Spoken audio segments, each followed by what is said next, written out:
Salut à toi et bienvenue dans cette nouvelle vidéo. Aujourd'hui, on va parler ensemble d'un sujet d'actualité. Je crois bien que c'est la toute première fois que je fais ça sur la chaîne, mais je pense vraiment que ça vaut le coup aujourd'hui. On en a déjà parlé sur la chaîne YouTube, mais aussi bien sûr dans les formations. Ce qui fait la différence entre un bon projet et un projet un peu bic et boc, bien souvent, c'est la conception. Et pour faire une bonne conception, nous on utilise un logiciel qui s'appelle SketchUp. Et une fois qu'on a fait un plan 3D et qu'on a bien les idées claires, eh bien il faut qu'on passe à l'atelier. Pour ça, il faut des documents d'atelier. Et le document d'atelier le plus important selon moi, celui qui fait gagner le plus de temps, c'est la fiche de débit.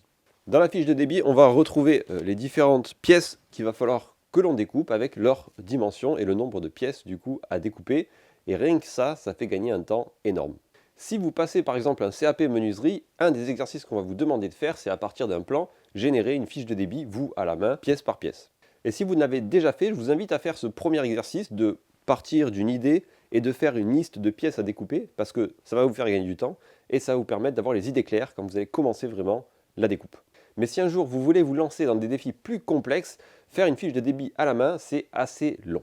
Pour nous faire gagner du temps et éviter de faire la fiche de débit à la main, il y a quelqu'un qui a développé un plugin qui se connecte directement à SketchUp, le logiciel avec lequel on fait des plans 3D, pour nous faire des fiches de débit en quelques clics.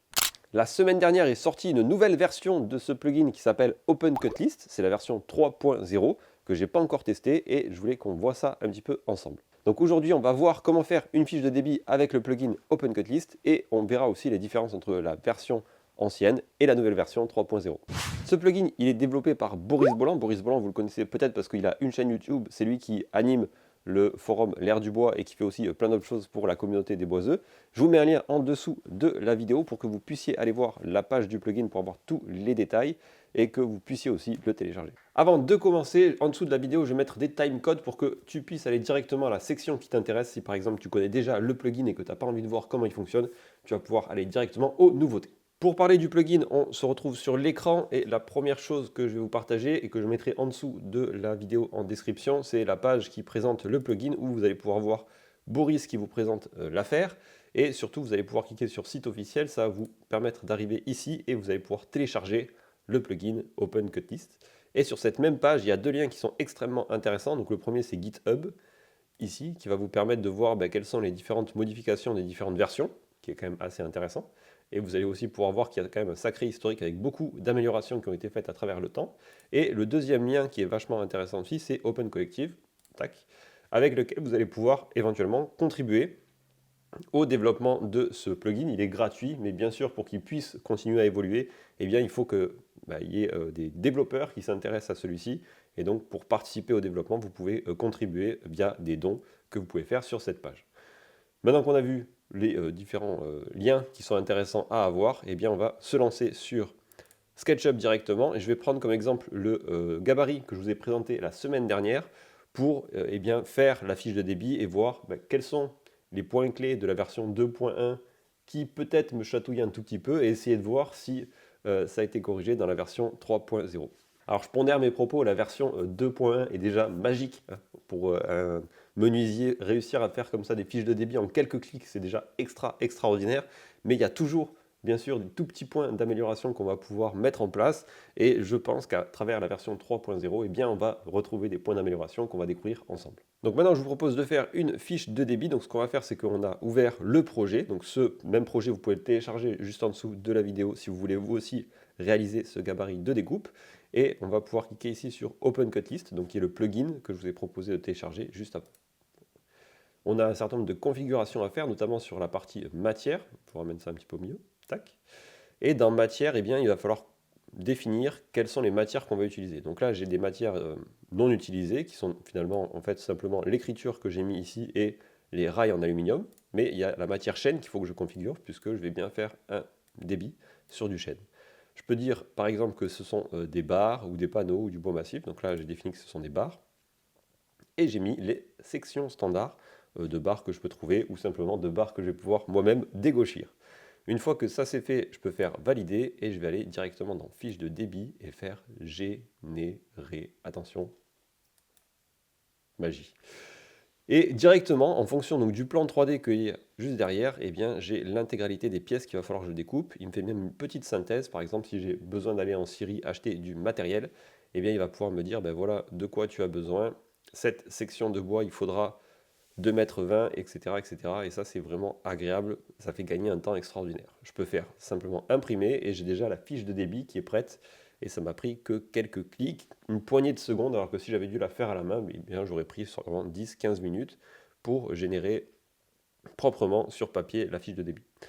Et encore là, on est sur un projet qui est relativement simple. Derrière ça, on a la liste des pièces et on arrive sur un point qui est un point perfectible. Et je pense que c'est là-dessus qu'on va voir des différences sur la version 3.0.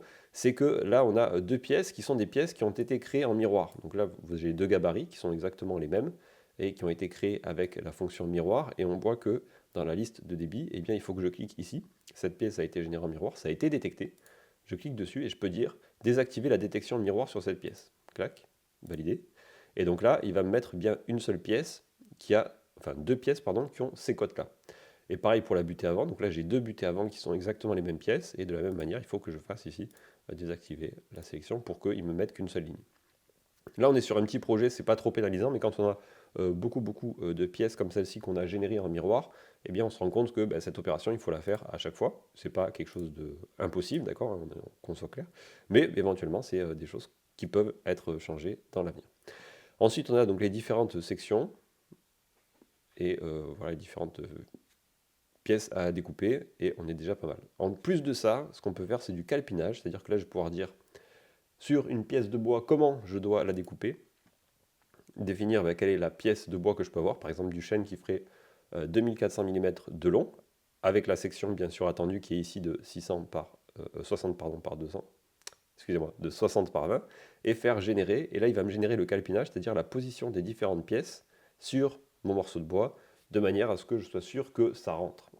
L'idée étant que si par exemple j'ai beaucoup de découpes à faire, eh bien il faut que je m'assure que dans l'intégralité de mes pièces de bois que j'ai à disposition, je puisse rentrer mes découpes. Donc là, ça a un sens limité pour des pièces qui vont être sur des barres, mais imaginez sur un panneau, c'est extrêmement avantageux d'avoir exactement l'endroit des différentes coupes sur le panneau.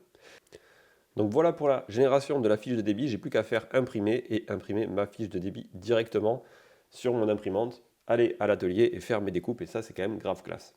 Maintenant on va aller voir la version 3.0 pour se rendre compte de qu'est-ce qu'il y a en plus. Donc on peut directement faire plus ici et cliquer sur mise à jour.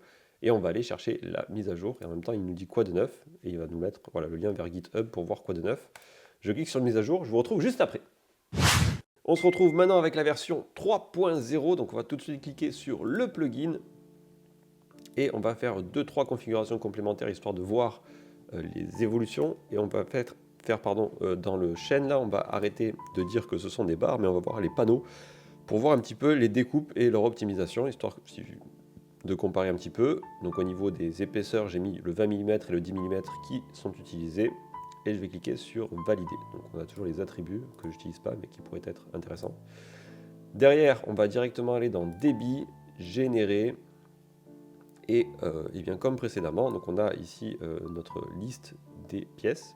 Et on a toujours ici la détection des pièces en miroir qui est effectivement intéressante, mais qui pour ce projet pourrait être oublié. Donc on va aller dans options et c'est ça qu'on attendait. Et voilà. Et donc on peut cliquer sur détecter les pièces. Donc je suppose que si je dévalide, il me refait la génération et là j'ai directement la concaténation, l'assemblage des différentes pièces ensemble. Comme ça je sais que des coulisses j'en ai deux, je fais ma découpe et j'ai gagné. Donc ça c'est vraiment parfait pour moi. Donc je suis assez content de cette modification. Et il y a aussi tout un tas de bugs qui ont été fixés qui n'étaient selon moi pas très visibles, en tout cas pour mon utilisation, mais c'est toujours bien d'avoir des évolutions. Et on va voir un petit peu si on a d'autres évolutions intéressantes sur l'utilisation, par exemple du calpinage. Donc je sais qu'il y a dans la liste des modifications un élément qui était Improved 2D Cutting Diagram Selection Strategy, donc on va aller voir ça. Et donc 2D Cutting Diagram, je suppose que c'est calpinage, et Selection Strategy, je pense que ça va être par là. Donc là on a donc soit moyen soit avancé, on va mettre avancé et empiler les pièces, donc ça c'était déjà le cas avant, longueur, largeur, ça marche. Et affichage, donc là on a des options d'affichage qui ne me disent pas grand chose, donc c'est peut-être un peu nouveau cette affaire. Regrouper les panneaux identiques, oui, ça c'était bon. Identification des pièces, donc numéro ou désignation, d'accord. Affichage, pleine largeur, oui. Chute, choix des dimensions.